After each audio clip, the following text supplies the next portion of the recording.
pouco mais sobre modelo de negócio, por que que é importante pensar sobre modelo de negócio. Tem empreendedores brilhantes, às vezes, no modelo de negócio que tem uma margem muito pequena ou que não está potencializado como poderia. E, às vezes, alguns empreendedores que também têm sua dedicação, mas que estão conseguindo um resultado muito maior por ter acertado o modelo de negócio. Fala um pouco da sua visão sobre isso. Mais uma vez, modelo de negócio é estratégia. Por isso que eu falo que as pessoas... Primeiro, hoje, principalmente no digital, eu vejo uma onda que eu assisti há 15 anos atrás. Vender, vender, vender, vender, vender, vender, vender, 6 em 7, 7 em 7, 8 em 7, vender. Nada de errado em vender. Mas cuidado que muitas empresas quebram por excesso de venda, por descontrole. Então, se você não olhar o seu modelo antes, por exemplo, o meu negócio ele era fluxo de caixa intensivo. Eu tinha que ter muito estoque. Durante 10 anos, até eu chegar em Harvard, eu ia sem pensar. Harvard falou para mim, não, para tudo, cara. Para tudo. O faturamento ele é mais um medidor do ego. Eu quero saber qual a sua lucratividade. Por isso que eu falo muito dos 8 pilares da lucratividade, gerar lucratividade para mente, vida e negócios. E ela está totalmente ligada ao modelo. Eu dei 10 passos para trás, fechei 7 das 9 filiais e ganhei mais dinheiro. Porque eu criei um modelo de negócio onde meu fluxo de caixa passou a ser positivo. E olha isso, quem está olhando de fora pode pensar, nossa, ele está fechando filiais, então está dando errado o negócio dele. É bem por aí, é bem por aí. Você, muitas das vezes, e por que eu abri as filiais sendo muito franco? Porque o meu ego falava, é bonito ter filial em Fortaleza, é bonito ter filial no Maranhão, é bonito ter filial em Vitória, é bonito... Só que até então ninguém tinha me alertado para eu pensar o seguinte, essa é a sua estratégia? E România, eu não estou falando nem só financeira não, porque a empresa estava dando certo, mas quem pagava a conta era Rio São Paulo, porque o modelo lá estava errado. Mas não era também a minha estratégia de vida naquele momento. Eu paguei um preço muito alto. Os primeiros anos das minhas filhas, eu não estava em casa. Então, assim, eu não pensei no Felipe. Eu também não pensei nesse momento. Hoje, a gente estava num evento e as pessoas me perguntaram assim, poxa, por que você tá de novo no game? Eu falei, porque eu gosto da jornada, eu gosto da competição. Ah, se você gosta da competição, por que você não faz isso, isso e isso agora? Eu falei, porque primeiro olha a minha estratégia de vida. Eu tenho uma filha de 16, nos Estados Unidos elas saem de casa para a faculdade. Falta mais 2 anos. Então, assim, eu desenho hoje primeiro o que eu quero para mim, para depois desenhar a estratégia do negócio. Muito bom, muito bom. Isso que ele falou aqui parece simples, mas é muito profundo. Às vezes, tem pessoas... Eu vou te dar um exemplo em coisa simples. Eu fazendo sequência de lives. Aí falou, mas que horas você vai fazer, Romano? 2 da tarde. Que horas? Quarta-feira. Aí falou, mas por que você faz 2 na quarta-feira? É um horário horrível, mas é um horário bom para mim. Sim. Eu sei que na quarta-feira, 2 da tarde, eu vou ter almoçado, já deu tempo de almoçar e eu vou conseguir encaixar aquilo na minha rotina. Então, outra pessoa pode olhar para fora e pensar, nossa, tá errado, por que ele não faz, sei lá, às 7h30 da noite? Mas eu tô olhando para a vida do Romano, aí 7h30 da noite eu vou estar deixando de jantar com a minha esposa, eu vou estar colocando outras coisas que essa se tornou uma prioridade para mim, dentro da minha rotina e, consequentemente... Pega o que você falou, isso é ouro. O meu modelo que eu desenvolvi, o Estratégia Win, eu falo de 8 pilares, falo de clientes, concorrentes, vantagem competitiva, receita recorrente, necessidade não atendida do mercado, barreiras de entrada, mercado digital. Para quê que eu trabalho tudo isso? E escala também. Trabalho tudo isso para setar uma identidade da empresa e a partir dessa identidade tem um estudo de Harvard, e você deve estar por dentro, que fala que o nosso cérebro não consegue trabalhar mais do que 2 ou 3 prioridades. O empreendedor senta na minha frente e me apresenta 20 prioridades. Isso é to-do list. Então, nesse modelo que eu aplico nas empresas, você tem 3 prioridades e você trabalha 70% do seu tempo nelas. Com isso, eu tiro o maior problema do empreendedor, que muitos podem estar pensando, falta de dinheiro? Não, esse é o segundo. O primeiro é a falta de tempo, é o burnout, é a ansiedade. O que acontece? Se você tem 20 prioridades, todo dia você vai chegar em casa ansioso, porque você não vai conseguir tocar em todas elas.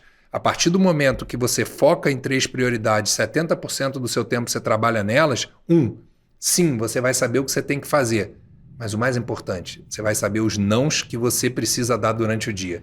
Isso que você falou é muito poderoso.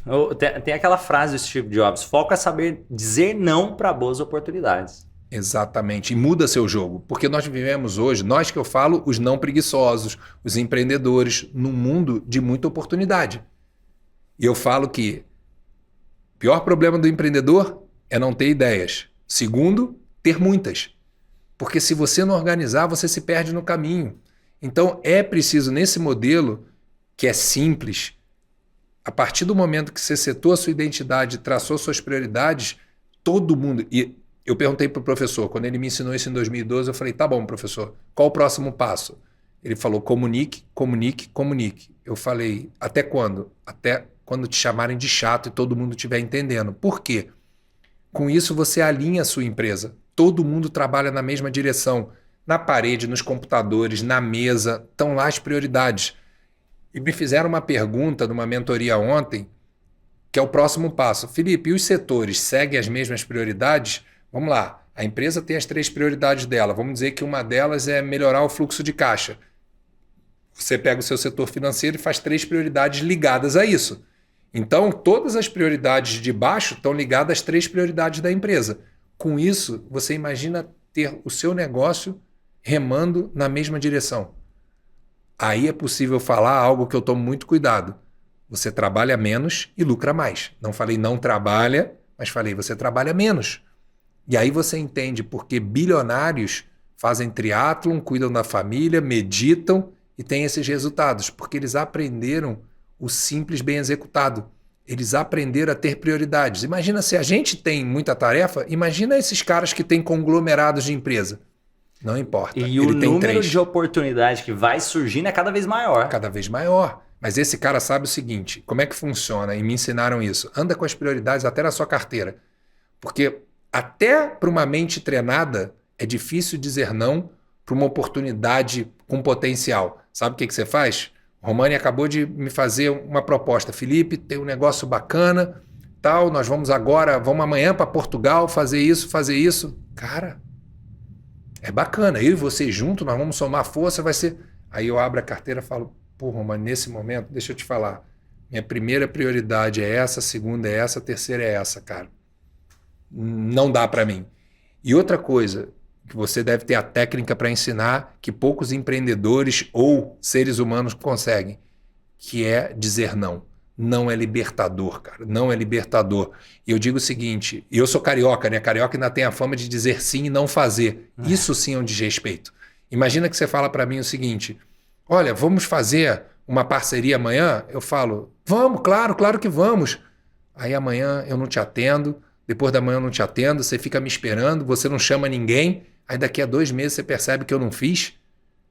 Pô, não era melhor eu chegar para você e falar o seguinte, Romani, é uma baita oportunidade, eu não sou capaz... E isso é maturidade. E ensinamento, e pilares também, e estratégia, entendeu? Eu digo que a estratégia está mais no não. Uma vez perguntaram para um cirurgião, o senhor é esse cirurgião pelas cirurgias, as ótimas cirurgias que você fez?